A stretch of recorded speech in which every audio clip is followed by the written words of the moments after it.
It just got very real as a brand new report from Frank Saravalli has dropped surrounding the Leafs and one player. And we have a big concrete report here surrounding the Leafs' next move that we're going to break down. But not only that, we have a few other interesting Leafs updates to go over today that have huge implications going forward. But before we get into it all, if you're a part of the percentage you aren't subscribed to the channel, this is the place to be for daily Leafs content. About 71% of you who are watching right now aren't subscribed, so make sure to hit the subscribe button. Thank you guys again for your support over here. There's a lot to go over today, and we finally have a pretty big report here from Frank Saravalli revealing some big information surrounding Jack Roslovic and not only the Leafs, but just in general here. And it's interesting because he's been a name that we talked about weeks ago, and now heading into what's going to be a crucial, next few weeks as we prepare for the regular season to start, some new news has come out surrounding Jack Roslovic. You see here from Frank Saravalli, he says they're getting closer. Some people seem to wonder if Toronto is the fit. I could see that happening, but we also know Toronto's cap situation is still going to be tight. And we also have a couple reports from some other writers, from other reporters. But let's just start with this.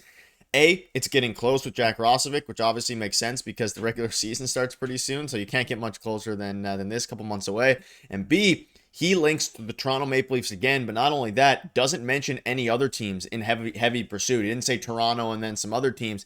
It was just Toronto. And we think to what Elliot Friedman has said recently as well, revealing that the Leafs are interested in Jack Roslovic. This seems to be their play here, and I think this is going to be their play if they can acquire a top six forward. Yeah, I think that, obviously Elliot Friedman came out earlier this summer and said that the Leafs had interest in Jack Roslovic. And obviously that kind of went away as some more moves started to unfold. And obviously Dakota Joshua became a Leaf, and obviously Brian Reeves was traded. So that kind of went away, or at least it got quieter. And all eyes are now on the Toronto Maple Leafs acquiring a top six forward. But I wonder if this is what they think, the answer is, or if this is the plan for the Toronto Maple Leafs, because the last part of this from Frank Saravalli speaks volumes to me because, and like you mentioned, he's not mentioning any other teams. He links him to Toronto and no other teams. We've heard Vancouver, and that Vancouver wants him to play second line center for their team, which would be a great opportunity for him. But why has he not signed yet? If he's been offered something from Vancouver and they want him to play second line center, which is the rumor out there right now, and there's some other teams that are involved because Friedman came out and said that maybe 5 teams are kind of kicking tires on him. Why isn't he signed yet, right? Like, that's very weird to me. It almost feels like he's waiting for the Leafs to free up cap space to then sign him. And obviously it's not just him and his agent, of course, but I think it's really weird that we're now entering, mid-August at this point, and he has not signed. And it's almost like, again, he's waiting for the Toronto Maple Leafs to free up space to sign him. So I do wonder if they think he's the answer. I think he's a great player, and I think that he can play definitely in your middle six on any team, and any team that wants to find success. He also has a history of playing with Austin Matthews. He's played with Austin Matthews before. So there is a little bit of that as well. So I wonder if he's thinking like, I can go to Vancouver and play on a second line that isn't that great, or I can go to Toronto and play alongside Austin Matthews on the same line. And that's probably a little more enticing to him. So I think it's very weird that now insiders are saying, this might be coming to a head at some point, like, very soon. And the fact that he hasn't signed yet to this point, I think is extremely weird. Yeah, and obviously a few hours ago, you see here, I think Toronto's got a legitimate chance. I also think, again, Vancouver probably has a very good chance at him as well, and that's today from Pierre Maguire. And, I mean, it's starting to pick up here, and we've seen this before. Rumors like this start, and then usually they end up happening. Now, will it happen with the Leafs? Again, it speaks volumes. They have to clear more salary, and that's something they're going to have to do. So I assume, and we know they've been working on a trade for Calle Yarncroke, David Camp, all these different guys. And regarding what he's looking for, this was back in July 23rd. For those asking, not sure where this goes, but the Canucks continue to talk with UFA Jack Roslovic, and then Cam Robinson came out and said, sounds like his camp is looking for a 2 to 3 year deal at just over $3 million per. Now, I don't think the Leafs would give him that. I think at this point, that probably isn't going to happen, and that's obviously what they were looking for, but we're at the point now where I'd assume no team was really willing to give him that. I'd be fine with a 2-year deal at maybe, $2 to $3 million per, still a little bit, but like, if they clear the space, it doesn't really matter, right? Because the cap is going up, and ultimately you want to win now. And you look at its projected, cap hit by length, and projected, of course, years and salary, $4.2 million per year. And looking at some of the comparables, we know he wants a 2 to 3 year deal. It's coming off a 39-point year here, so I think he's probably going to get between, 2 to 4. It's a pretty wide range. It's really hard to judge because we've seen some players get more than we expected. Some players get less than we expected. Arbitration, guys, and Connor Timmins getting, solid paychecks, not really comparable, but just in general here, his projected, which has been pretty accurate here by these guys, are 4.2 million.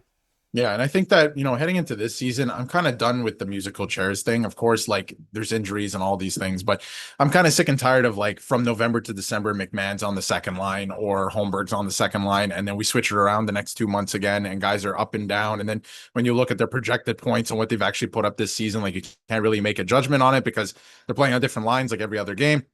I'm kind of sick of that. So if you bring in a guy like Jack Roslovic, who again I think could be an interesting piece for the Toronto Maple Leafs, where does he play? Is he the answer in the top six? Does he go down to the third line? Does Max Domi then go up to the top six, which is something a lot of people have been talking about recently, right? I don't know what the answer is, and I don't know if this is the answer specifically for the Leafs in their top six at that cap hit. Now, he's not going to make $4 million or over $4 million like he's projected to. Scotia Stat Projections has been pretty bang on since July 1st, but I think, he's come out and said that he wants just over $3 million. So obviously we know that it's going to be in that range, probably like 3.2 or something like that. So I think that's fair for his production. I feel like, if he did play in the top six on the Leafs, he would put up way better numbers because he was kind of, there's a lot of people talking about how he didn't put up that great a season with the Carolina Hurricanes. Carolina Hurricanes also are, they don't score that much, I guess. So there is something to be said about that. And obviously he wasn't playing on the top line all the time. So, there's something to be said about that too. But I do think he's an interesting fit. But Nick, I just don't know if this is the answer in the top six. Like we've been talking a lot about, they need to go out and acquire a guy who maybe doesn't replace Mitch Marner 1-to-1, but a guy that can take on a lot of minutes, maybe play in different situations. And then you're going to bring in Jack Roslovic. It's kind of a weird move to me personally. And again, I just think it's weird that again, they're waiting so long. He hasn't signed yet. It's odd. Yeah, and if they do get him, he will probably be their top six guy. I would assume they'd put him in there and see what happens. He's better than Nick Robertson, but again, you have Nick Robertson. If you give him the full top six reign, could he put up 39 points? Maybe, and that's obviously the big question here. And again, in case you missed it, this was from a few weeks ago. Elliot Friedman linking the Toronto Maple Leafs to Jack Roslovic, saying there's other teams involved. So it's interesting. And again, the most recent report is that the Leafs are very interested. There's a lot of stuff going on, and obviously we know Jack Roslovic, we know what type of player he is, but also like Nick Robertson. That's the big thing here. Could they do a deal where they move off of Nick Robertson and maybe somebody else like Calle Jarnkrok and kind of throw a sweetener in there in order to sign Jack Roslovic? Like something like that's probably going to happen where they make a trade and then right after that they sign Jack Roslovic because they do need to open up the salary, especially if he's going to get the 2 to 3 year deal that he is apparently looking for. But there's also a ton of teams still looking at him. We're looking at him a few weeks ago. It seems now that is narrowed down just to Toronto, which a little bit surprising, but I think it makes sense if they can't get anything else in the trade market in the top six. And then, of course, if they, I've been talking about it a lot, if this is what they're left with and this is one of the only options, you kind of have to go for it. You can't afford waiting a year to see what's up and available next year at the deadline when this is kind of your window to win right now. Yeah, and a lot of people are calling this a throwaway year too.